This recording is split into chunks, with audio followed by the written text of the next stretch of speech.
Hello and welcome to Tommie Media's Tommie Chalk Talk, where we go beyond the box score and take a deeper look at St. Thomas sports. My name is Jake Remes. Alongside me, Tom Pitzen. Tom, what can you say about Tommie's performance this weekend at the Tommie Johnny game? They went into a hostile environment. I think the final numbers were something like 17,000 fans there, which is a new Division III football record. And it was a raucous atmosphere. Fans were yelling, it was hot, but St. Thomas really came in and they took control of the game really in the second half. It was tied 7-7 going into halftime, but then St. Thomas that defense was hellacious, their pass rush. Jordan Roberts completely took over, 230 yards and 4 touchdowns. And speaking of Jordan Roberts, a newcomer to the St. Thomas team, what type of impact has he had on Glenn Caruso's squad so far?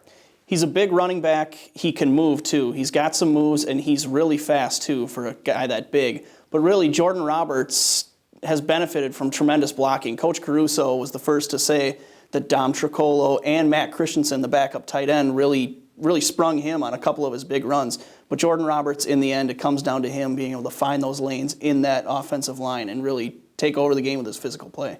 And Tom, you talked about a hellacious defense.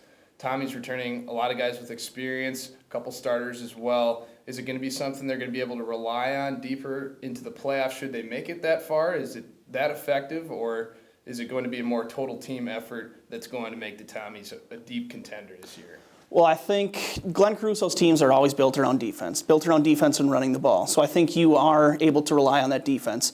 Full disclosure, coming into this year, I was worried about losses. Josh Corbin on the defensive line, Rutger Heffelfinger, an all-MIAC linebacker.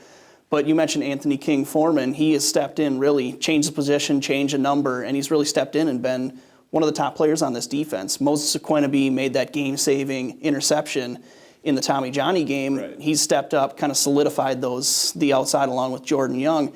And then in the linebacking core, Tim McClanahan and Steve Harrell had a great game against St. John's, stuffing Sam Sura. For every positive game that he had running, he was stuffed at least 5 times. Well, great.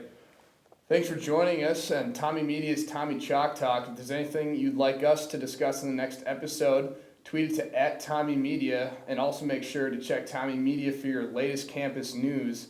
With Tom Pitzen, I'm Jake Remes, and we'll see you next time on Tommie Media's Tommie Chalk Talk.